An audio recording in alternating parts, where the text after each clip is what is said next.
This is a video lecture for Chapter 7 of the Criminological Theory textbook. We're going to talk about labeling theory. The basic premise behind labeling theory is that the actions of the government actually increase crime rather than fix the problem that they claim to be trying to solve. So we'll explore that argument and see how it holds up. But essentially, the idea here is that the criminal justice system itself, labeling theorists argue, is a major factor in causing people to persist in criminal careers. So it's kind of an ironic kind of argument to make, because the criminal justice system claims to be solving the problem of crime, or at least trying to, and labeling theorists say that the system is actually perpetuating and creating the problem that it purports to be trying to fix. The basic tenets of this is that state intervention is criminogenic. This idea grew rapidly in popularity in the 60s and 70s, and that's not too surprising because, as we've talked about before, the context of the times really has a lot to do with what theories become popular and where researchers focus their attention. And if you remember, in the 1960s there was a lot of unrest, and early 1970s there's a very high level of distrust for the government, even more than we see today. And so a theory that really blamed the government for the problem of crime was actually pretty appealing, because a lot of people just didn't like the government at that point. But on average, today, we usually have a little over 2 million people at any given time in state and federal prisons, and about twice that many on probation or parole. So in a country of 300 million people, we've got about between 7 and 8 million people that are regularly under some kind of supervision by the criminal justice system.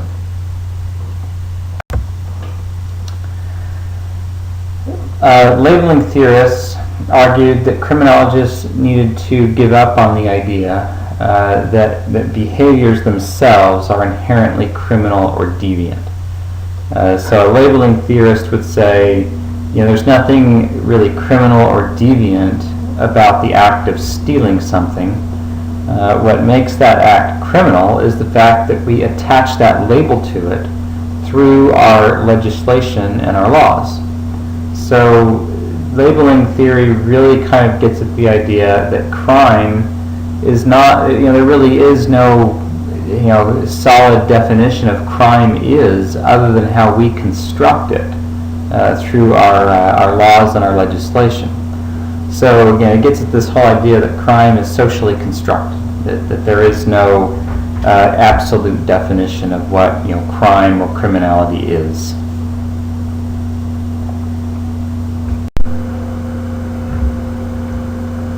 So to just elaborate on this a little bit further, labeling theory argues that what we see as criminal acts are not constant, but they are the result of efforts to construct this reality. And behaviors are only criminalized when the group in power decides that there's enough motivation to label something as criminal. And we see this change over time in our society frequently. There was a time in this country, a couple hundred years ago, when cocaine was legal. Everybody, in the white upper class used it. It was, what they called snuff back then. And so, there was nothing criminal or wrong about carrying around a little thing of cocaine in your pocket. Well, that changed for a variety of reasons. And now anyone that carries around cocaine in their pocket, if they're caught, are labeled as being criminal and participating in a criminal act. So, in a sense, labeling theorists are correct that there probably is nothing inherently criminal about carrying around cocaine, except for the fact that we've codified that into our criminal laws to say that if you do this, you're a criminal.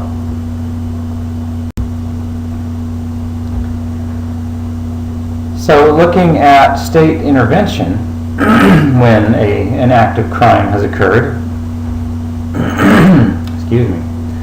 It's not really just a matter of some objective response to an illegal behavior, but labeling theory argues that our response to illegal behavior is shaped by a lot of things, not just the fact that it's illegal. That would be what we call a legal consideration, but then there are what we call extra-legal considerations, which means things that don't have anything to do with the legal status of the crime.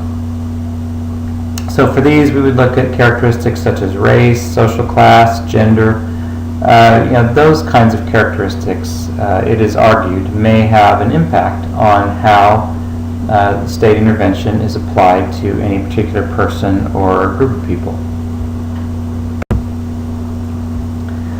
In looking further at this issue of the social construction of crime, and we've talked about this in other classes, and when you've looked at the UCR data, that is our kind of what we consider to be our official crime statistics. But those official measures of crime are highly dependent on the arrest practices and reporting practices of the police in any given area. Just as an example, when I was a police officer, our department kind of had the culture that if anything happened, if any crime was alleged, you had to write a report. So whether you arrested somebody or not, that crime was still reported and recorded officially. Now, I know police officers with other departments where their kind of standing policy is, hey, you only write a report if someone goes to jail. Everything else, who cares? And so a lot of crimes or alleged crimes don't get reported simply because the department just doesn't record it. And there are a lot of reasons these practices vary from one department to another, but these reporting and arrest practices influence these crime statistics a lot. So that's another way that these crime data are kind of socially constructed to an extent.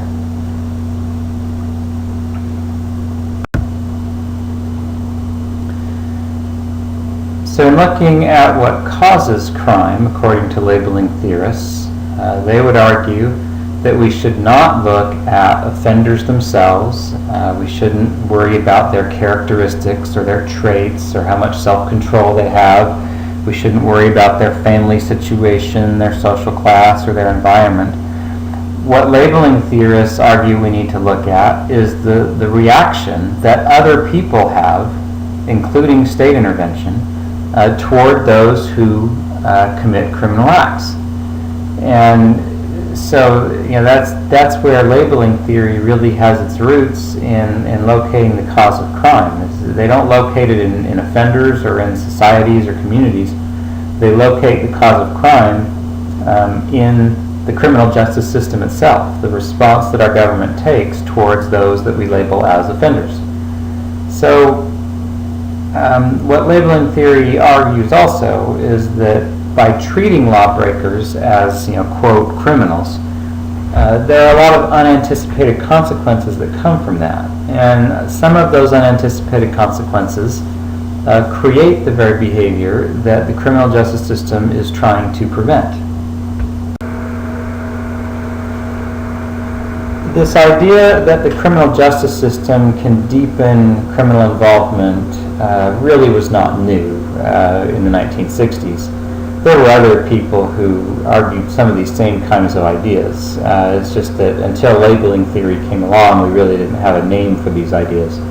But if you remember, way back in the early 1800s, some of these people, Jeremy Bentham, he basically said prisons are academies of crime. You put all these criminals together, and basically they sit around and teach each other how to do it better the next time. And so, in that sense, the sanction that imposed by the government creates a bigger problem once the people get out.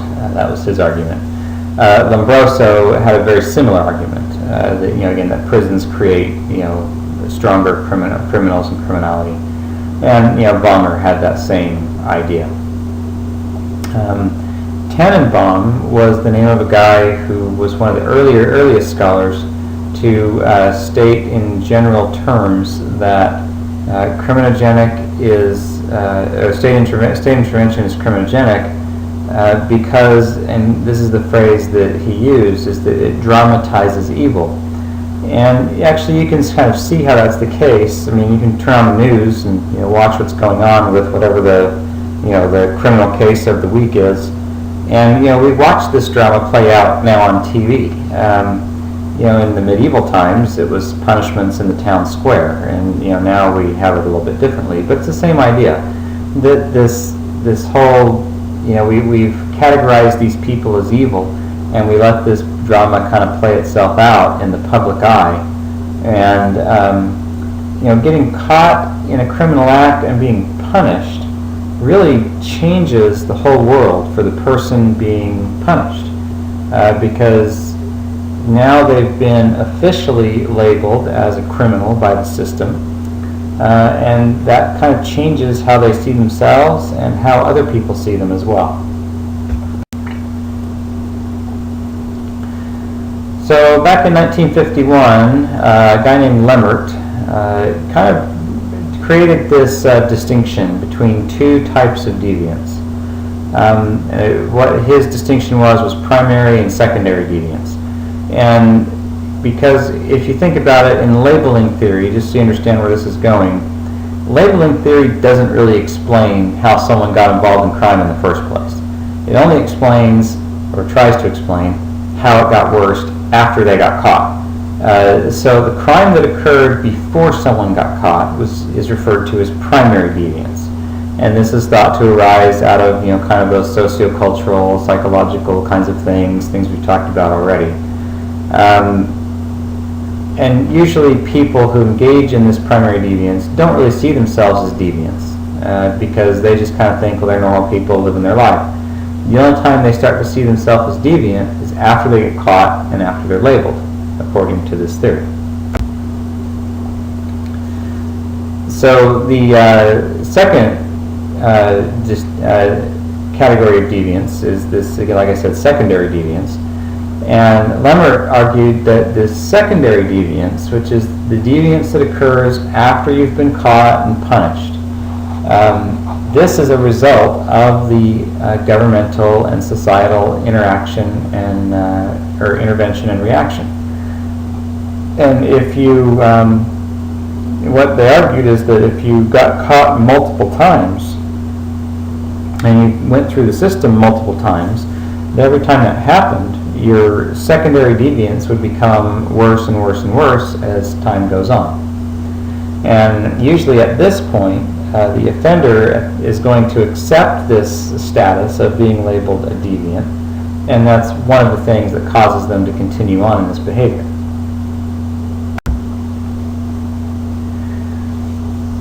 Most labeling theorists and scholars would argue that offenders are defined as criminal in kind of a false sense, and this goes back to this idea of crime being socially constructed. That the label of criminal is really tied to these definitions of what is criminal that we have in our criminal code, and that can change at any time. I mean, if you look at the laws that have changed in the last few years in Colorado and Washington, marijuana has been illegal, forever. And if you had marijuana, you were a criminal. Well, now there it's legal, and so if you're not a criminal anymore there. So these labels can kind of change depending on how our laws change.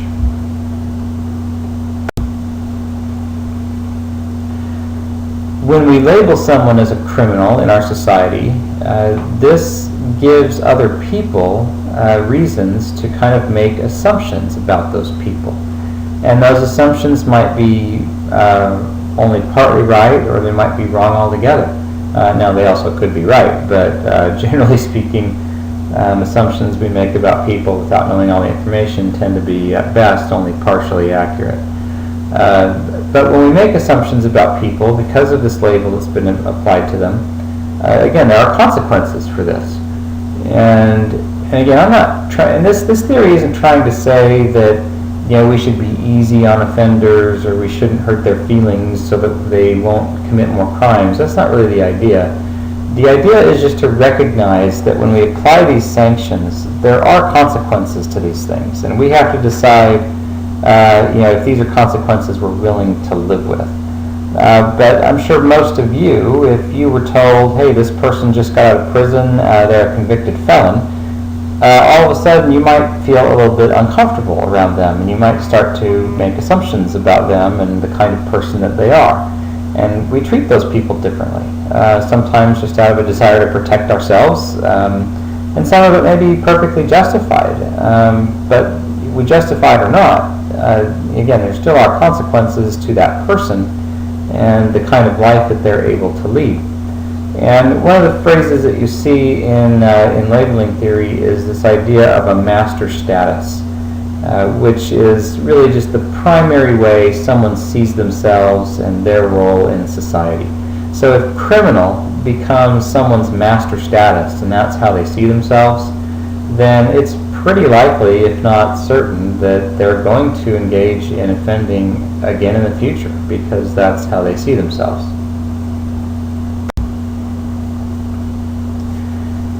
Once we label someone as a criminal, they're usually cut off from a lot of pro-social types of relationships that they used to enjoy.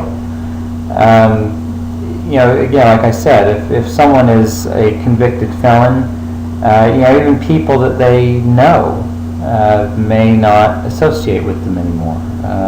If someone in your family were to commit some horrific act and victimize somebody in a way that you don't approve of, there's a good chance you might not talk to them or associate with them anymore. Or if you do, it's not going to be the same kind of relationship. And so, there are a lot of these kind of social bonds and relationships that are lost when we label someone as a criminal.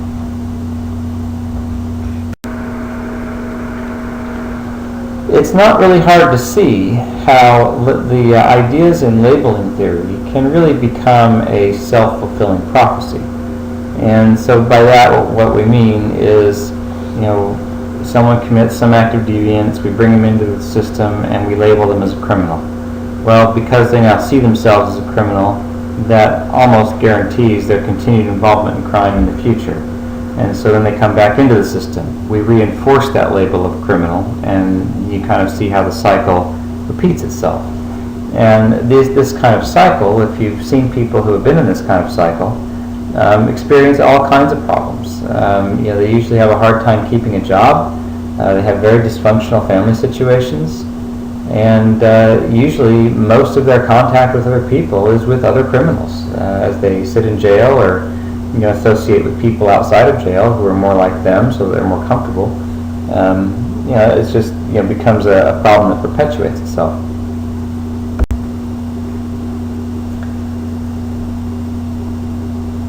So the labeling theory, essentially argues that this labeling process that we use in our criminal justice system,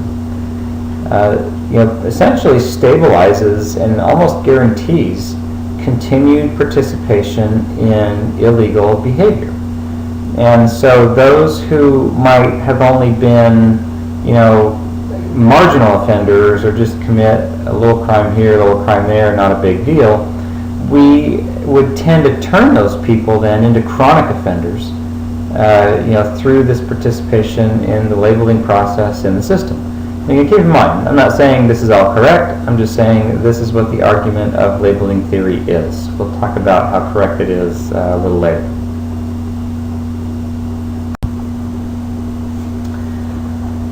If you look at some of the other related schools of thought, namely radical and conflict criminology, one of their criticisms of labeling theory is that, hey, you didn't go far enough.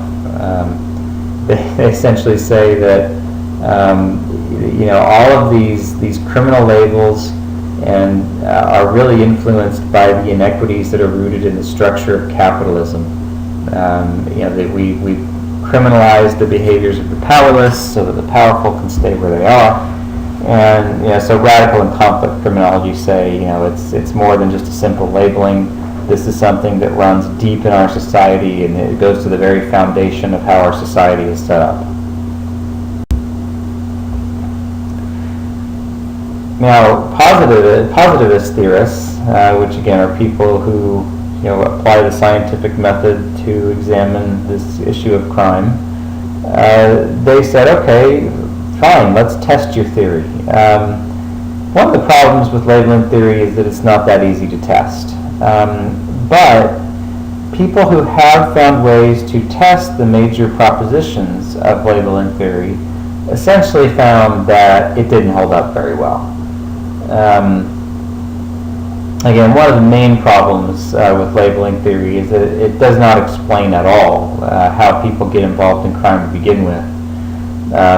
But even looking at this criminal behavior after someone goes through our system, it was found that this idea of labeling really wasn't as strong as some people thought it would be.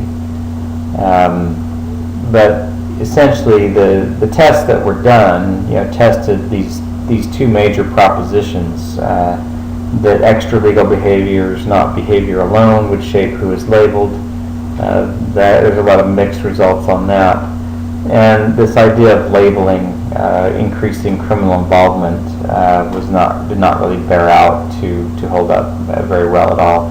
But part of the problem with that is, how do you really measure whether or not someone feels like they've been labeled? Because that's really what theory gets at. It's not just the fact that they go to court. It really has to do with a person's perception of themselves and whether or not they feel like they've been labeled as a criminal. That's a pretty hard thing to measure, even with some survey questions. That's a hard thing to get at. So the assessments that were done looking at this proposition about extra-legal factors, and again, remember, these are factors that have nothing to do with the legal seriousness of the crime, but they're arguing that it's things like race and class and sex that will affect things. What was really found is, in a lot of this research, is that really the legal seriousness of the crime really is the largest determinant of whether or not someone goes through the labeling process in the courts. So that kind of does not support this idea that extra legal factors are going to be the most important. But Sampson, who's a researcher at Harvard, uncovered what he called an ecological bias in the police control of juveniles. And some of his findings were that the police were more likely to arrest juveniles in poor neighborhoods than they were in more affluent neighborhoods. But even that finding doesn't necessarily mean that those people are getting arrested because they're poor. There are probably a lot of things that go into that to figure out what's really going on there. One of the issues that's been really big lately in the last, 5-10 years is this issue of racial profiling. And this is kind of a resurgence of this extra legal factors kind of a thing. Because again, race is an extra legal factor. It doesn't have anything to do with the crime itself. But the argument in the racial profiling circles is that minority drivers are stopped and cited and searched and arrested more frequently than non-minorities. And again, there's very mixed findings on this as well. There is a pretty consistent finding that minorities tend to get searched and ticketed and arrested more often than white people, but they get stopped, like for traffic stops, all pretty much equally. But again, there are a lot of factors that go into trying to figure out why this finding is popping up. It's to just say, oh, the police are racist, that's too simplistic, and there's more going on than that to figure out what's really happening. But this finding is kind of consistent with labeling theory, that whether or not people are subjected to this form of social control is determined more than by just simple legal factors. So even though research has found that legal factors probably are the most important predictors of what happens, kind of what we're saying here is they're not the only predictors. They're probably the strongest ones, but there are other things that seem to be having an effect.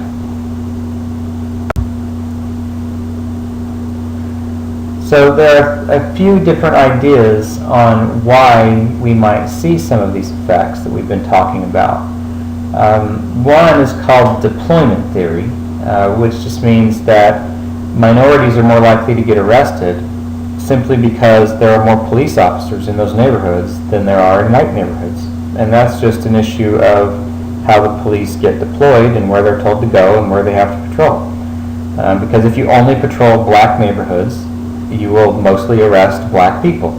If you only patrol white neighborhoods, you would really only end up arresting white people because that would be the ones that were there. So there's, this is one thing, that it's not necessarily racism on the part of individual officers, that it may be kind of a structural form of racism, if you want to call it that, which I probably wouldn't.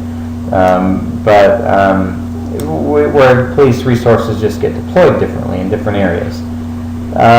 There's also what we call racial threat theory that says that the level of social control exercised by the majority group will increase as the number of minorities in an area grows. And I would tell you there's actually a lot of research that indicates this is probably not the case. Because the basic argument of racial threat theory is that as minority populations get larger, that more and more social control will be applied to them to control them. And what we find is that's actually not the case. Because if you look at research results in, say, any minority-based neighborhoods, in minority neighborhoods, as those neighborhoods get bigger, what actually ends up happening is that non-minorities get scrutinized more by the police because they look like they don't belong there. And so the police kind of say, hey, what are you doing here? This is a minority neighborhood and you're a white guy, get out of here. And so it kind of becomes this reverse kind of thing. So the racial threat theory has some interesting ideas, but it's probably not super valid. Focal concerns is an idea actually from the sentencing research. And this actually has been mostly applied to judges. And essentially what they say is that in sentencing decisions, what will be most important is the perception the judge has of the offender's blameworthiness, the need to protect the community against future offenses, and then practical constraints, like does the person have children? If they go to prison, what do we do with their kids? Or, are the jails overcrowded? So those kinds of things. So those are kind of, again, extra legal considerations, but they, probably, there is, some pretty good research showing that these are things that judges consider as they make sentencing decisions.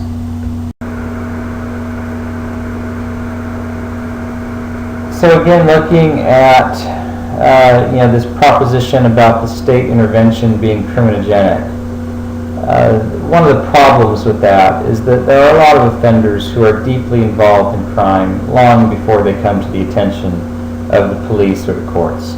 So labeling theory really has no way to account for that. The assertion of labeling theory is that it's only being processed through the courts that creates these hardened criminals, when in fact we know that there are many people who are pretty hardened criminals long before they ever get caught for the first time.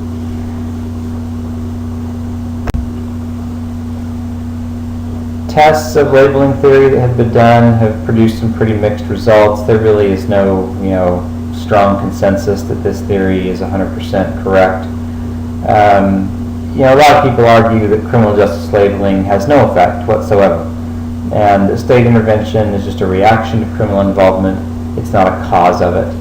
And it actually probably turns out that at least as labeling theory was originally formulated, it's probably not a really strong way to predict criminal involvement. There are better theories, and some of them we've talked about already, that probably do a better job. But again, there are still important ideas that come out of this theory that we should take note of. So looking at this idea of criminal justice sanctions being criminogenic, there have been some examinations of different types of sanctions. One of the things they've looked at is the effect of what we call mandatory arrest policies, and Georgia has one of these. that essentially says if a police officer responds to a scene of a domestic dispute and there's evidence that a crime has been committed, then you have to make an arrest. There is no officer discretion in that case. So, those kinds of policies, labeling theory would say those are problematic because here you might just have a minor incident that could be handled another way, but you've forced police officers to make an arrest when they otherwise might not. Well, now you've put that person through the courts and the labeling process and made it more likely that it will happen again. So those are policies that have been examined. A meta-analysis, which is kind of an aggregation of many studies, so it kind of tells us what we know about a topic. But there was a meta-analysis done on juvenile justice processing, and what that study essentially came to the conclusion of is that there really is no crime control effect for juvenile justice processing, and it actually increases criminal involvement, but that's among kids, and so that finding might not necessarily hold true for adults, but we also have to keep in mind that kids who are in the juvenile justice system are probably kind of rebellious anyway, and they may have increased their criminal involvement with or without the involvement of the justice system, but at least this study seemed to indicate that the justice system does have some kind of negative effect. The other thing we see is that prison sanctions and recidivism are positively related, meaning the more someone is exposed to prison, the more likely they are to become repeat offenders. So looking at the future of labeling theory, it is still around. There's a lot more work that's been done on it since it was originally formulated, and there are some newer ideas coming out that show a little bit more promise. But we need to really just examine more carefully how state intervention impacts the lives of offenders. And this is probably best done through longitudinal research conducted over a period of time.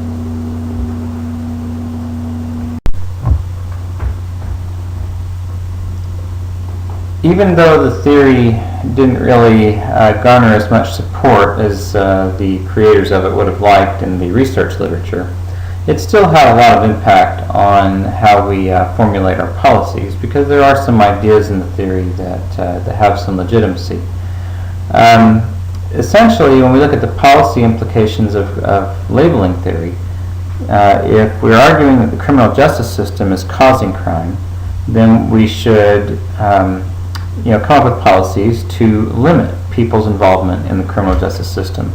And I think most people would agree, even if labeling theory doesn't really hold up in terms of what it argues, the less we can involve people in the criminal justice system, probably the better off everybody is, for a lot of reasons. So there are really four main policies that grew out of labeling theory, and your book talks about these in some detail, and you should read those sections and make sure you're familiar with everything that goes along with this. I'm just going to mention it briefly here. But one is decriminalization, and that's just simply making things that were illegal before legal. The largest area you see this argument being made is with drugs, and particularly with marijuana. A lot of people feel like, hey, this is something that's not any more harmful than alcohol or tobacco, so why not just legalize it and then we eliminate those cases from the system. So that's one approach.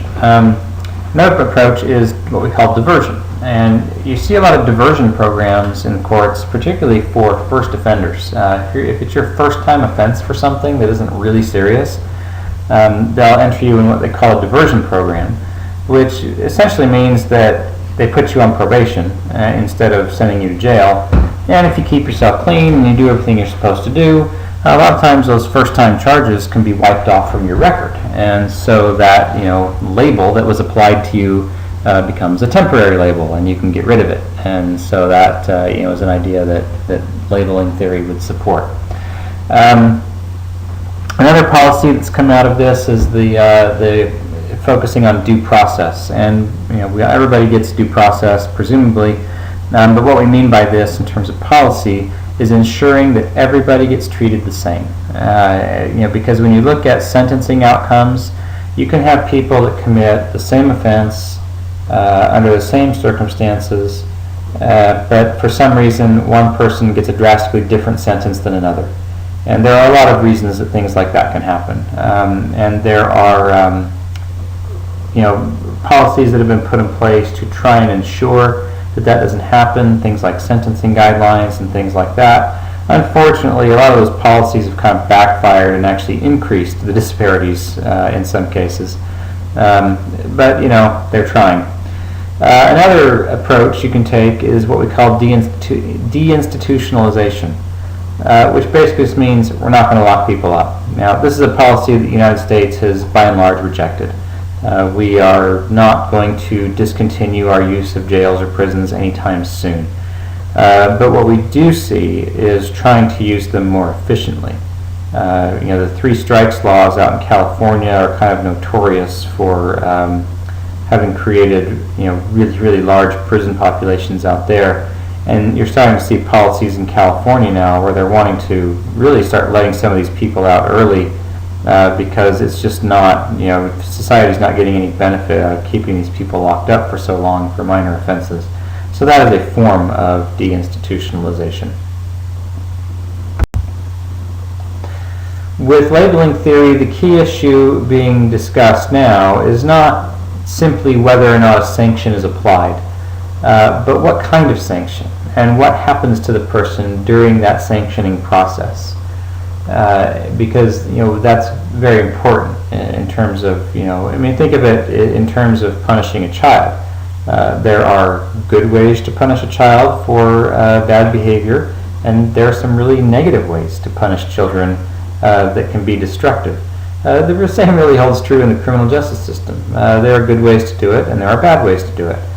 And there are a couple of theories that have been formulated to kind of address this particular topic. Probably the most notable one that you see most common is Braithwaite's theory of shame and reintegration. Sherman's Defiance theory is another one. Rosenclear's theory is another one. I'm not going to talk about Rosenclear's theory here. You can look at it in the book. But we're just going to discuss briefly Braithwaite's theory and Sherman's theory. Braithwaite took up the issue of the conditions under which a sanction is applied. And he started with this idea that that legal violations evoke formal attempts by the state to control the misconduct. So that's kind of the same premise that labeling theory starts out with. The central concept in Braithwaite's theory is this idea of shaming, because essentially he argues that when we sanction somebody in the criminal justice system, we're basically applying a form of shaming. We're trying to basically point out, hey, this is bad conduct, don't do it. But Braithwaite says shaming can be one of 2 kinds. It can be disintegrative or reintegrative. Disintegrative shaming is a kind of shaming that would force someone out of the mainstream, move them further away from a productive life. Reintegrative shaming, or reintegrative, would be the kind of shaming that would accept someone back into the community once they've paid whatever price it is they need to for the crime they've committed. So just extending that a little bit, disintegrative shaming, stigmatizes people, it excludes them, and so you kind of create this class of outcasts. And when you do that, those outcasts tend to all hang out together. And if you've got a criminal group of outcasts, then you're probably creating more crime.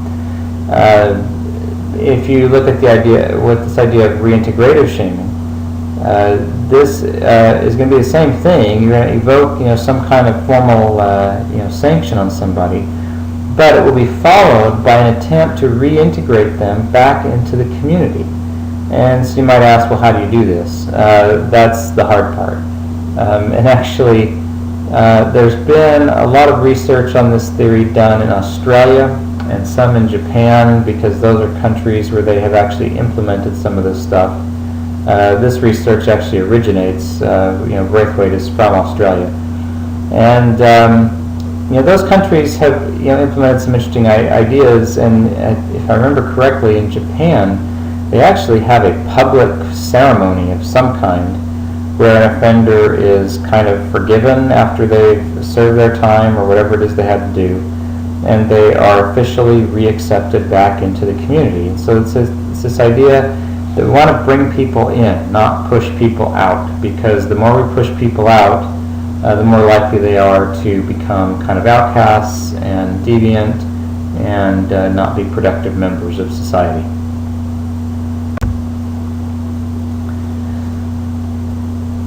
Looking at this idea, there are really two things we're trying to accomplish.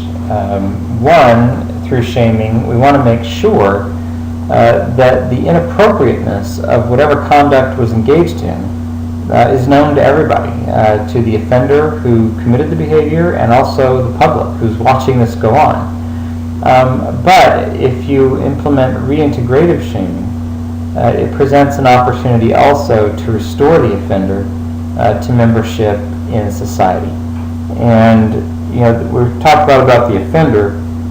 This theory of Braithwaite's also talks a lot about methods of restoring the victim.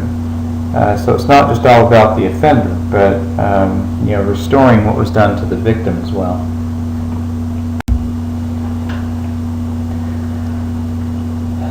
So just like with anything else we do, the social context of our sanctions are going to determine whether it's reintegrative shaming or disintegrative shaming. In the United States, we probably have more of a disintegrative shaming process going on than anything else. There is some research that's been done with reintegrative shaming types of programs, particularly among juveniles, and the results are actually pretty positive, particularly with juveniles. But social control by its very nature has a very strong disintegrative quality. And again, the United States just doesn't seem to have the cultural context that allows for widespread implementation of these kinds of programs. But where they have been tried and implemented correctly, the results are actually pretty positive.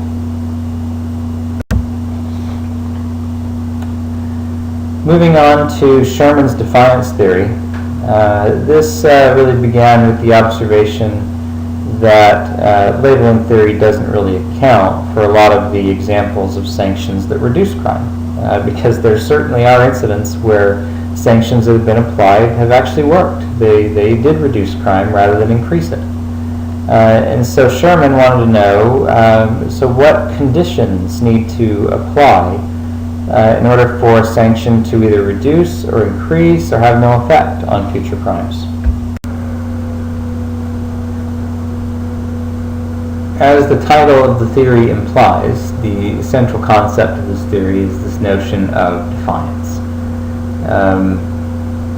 It's really what it argues is that any increase in the amount of crime that we see is going to be caused by kind of a proud and shameless reaction on the part of the offender, to the application of a sanction. And I'm sure we've all seen this. Someone who gets caught doing something they shouldn't have been doing, they get arrested or sentenced to prison or whatever, and they just kind of have this proud reaction, like, oh, well, you're just trying to keep me down. I didn't really do anything wrong. That kind of reaction. And this defiance theory kind of centers on that type of reaction to sanctions. So looking at factors that would increase criminality, when offenders have few social bonds, there's very little to restrain their defiance. And we tend to see more defiance in people that lack some of the traditional social bonds like we've talked about before. When a sanction is perceived as stigmatizing, again, going back to that idea of disintegrative shaming, offenders are more likely to have a defiant reaction.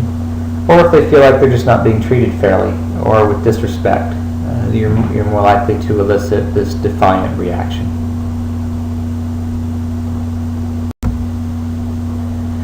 One of the problems with having a large discussion on this theory is that there are really very few people that have been able to test it. Again, it has some components that are just not easy to measure, and the measures that you would need aren't data points that we normally collect in the course of doing research. So if you wanted to test this theory, you would probably need to collect your own data and build your own data set that would measure these constructs. But of the studies that have been done, really the support's just been kind of mixed. And the policy implications are probably, kind of similar to what we saw like with social bond theory. That it really goes to the quality of relationships, and in your life, and not just in your life, but relationships between offenders and the criminal justice system. I found as a police officer that even if I caught somebody doing something wrong, if I treated them with whatever level of respect they deserved as a human being, they at least recognized that, hey, you're just a person doing your job, you caught me, and okay. But if you were unnecessarily harsh, if you were insulting to them, then you kind of evoke this defiant reaction, and that could cause a lot of problems in policing. And so this relationship between offenders or society and the criminal justice system itself really kind of becomes important in this theory.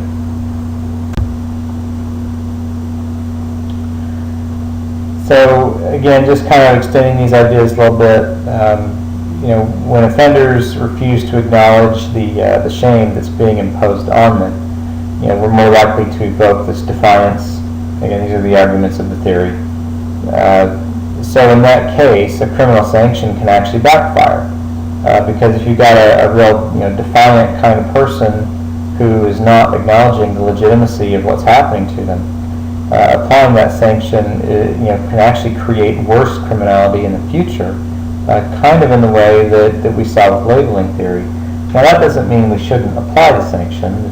Sherman wouldn't say that, but we do need to recognize what effect the sanction is going to have, given the context and the attitude of the offender. Okay, moving now to restorative justice and prisoner reentry. Restorative justice really is an idea that grew out of Braithwaite's theory of reintegrative shaming. And when I talked about programs that have been implemented, this is what I was talking about, these restorative justice programs. And what the basis of restorative justice is, essentially what it says is that, look, by putting someone in jail or something like that, all we're doing is harming the offender to compensate for whatever harm they did on the victim. And restorative justice says that doesn't work. If your goal is to reduce crime in the future, this is just not going to work. And a lot of times, the other argument is that just because you put someone in jail, that doesn't necessarily make the victim feel any better. Whatever harm was done to them is still there. The fact that the person goes to jail maybe is good or maybe not, but that doesn't necessarily give the victim any meaningful sense of justice. So restorative justice programs look at restoring the victim to their previous unharmed status and restoring the offender to the community in a way that they can be viable and productive citizens.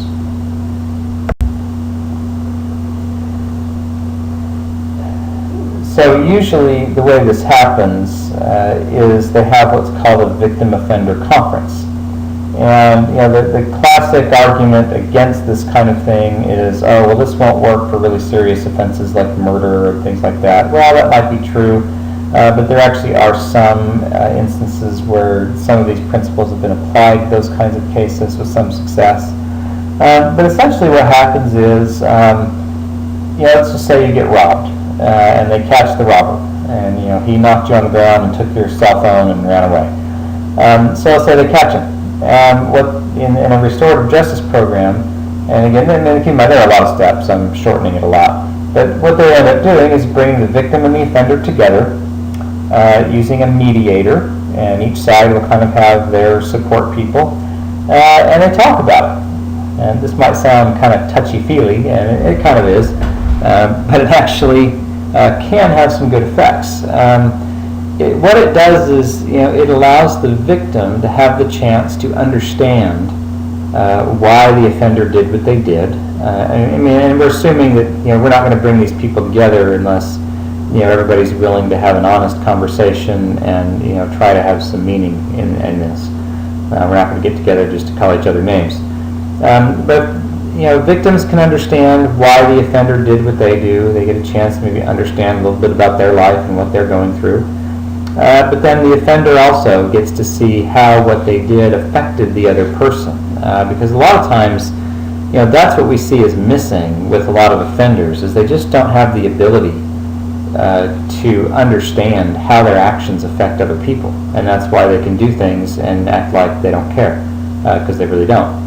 But when victims and offenders get together, if they can kind of start to understand each other, victims actually report that have participated in this, that it does help them to feel like they get some better closure on the incident and there's a little bit more justice.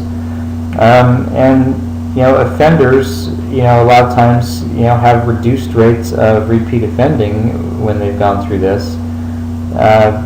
Because they start to see how what they're doing negatively impacts other people, and it does have an effect on some people.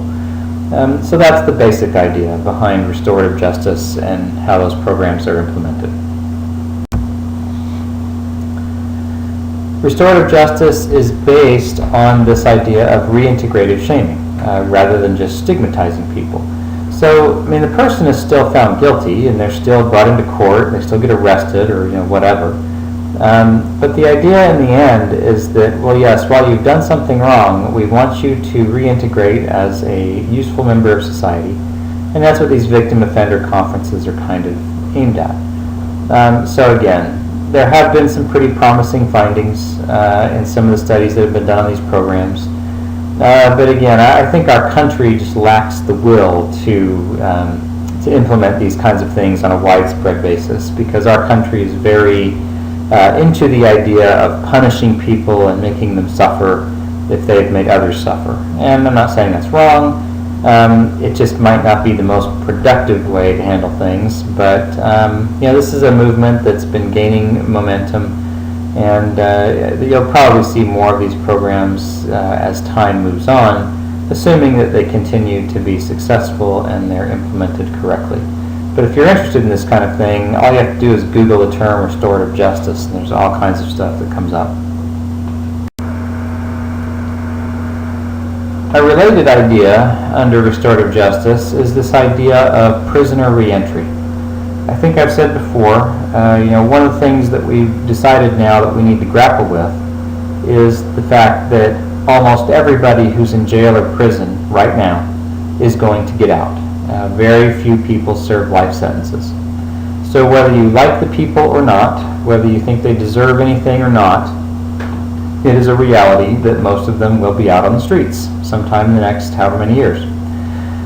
So we've started to look at the fact that a lot of people come out of prison with a lot of their what we call criminogenic needs, things that cause them to commit crime, untreated. And a lot of times they may come out of their days in prison worse than they went in, and have more of an inclination to commit crime, if not only because they just lack social support. So there's been kind of a new movement to try and create programs that will help people to transition to society more successfully, in the hopes that we can reduce repeat offending. Because if you look at the statistics on it, the reality is about 2/3 of the people that are released from prison reoffend and are back in prison within about 2 or 3 years. That's a lot. So anything we can do to try and reduce those numbers is probably good.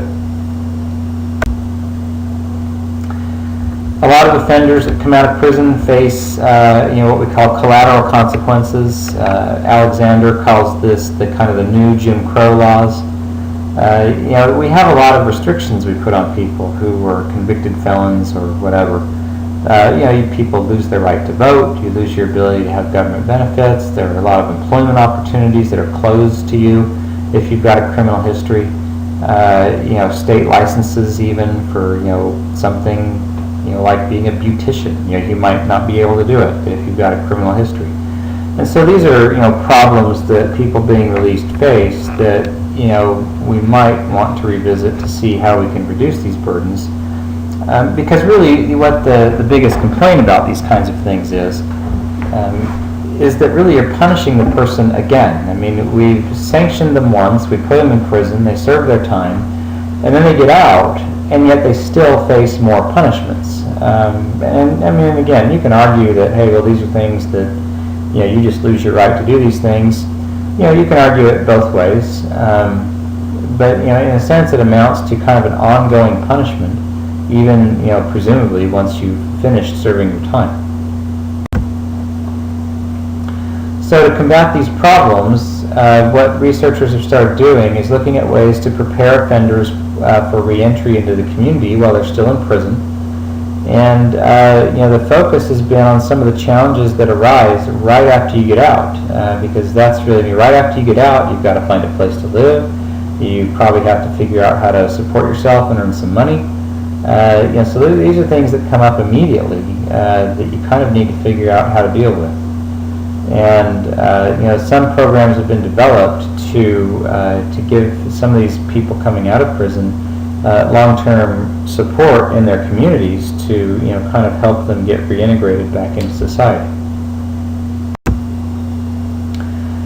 To just wrap this up, what labeling theory really succeeded in doing, even though the theory itself wasn't tremendously successful, it did force a lot of us to re-examine the response that we have in our society to criminal behavior and how that response affects the people that we apply it to. So it's one thing to just say, all right, we're putting everybody in jail, but what labeling theory said is, well, there are effects on people when you put them in jail, and we need to see what those are. And in a lot of cases, we've found that the sanctions we apply actually cause more crime than they probably prevent. So this is kind of an ongoing area of research that was really spawned by labeling theory. And there is some new research going on with labeling theory, and there are some more promising ideas people have come up with that have come out of it. But this, our textbook, contains the basic information you need to know. But that's it for this chapter. So if you have any questions, get in touch with me, and I'll be talking to you soon.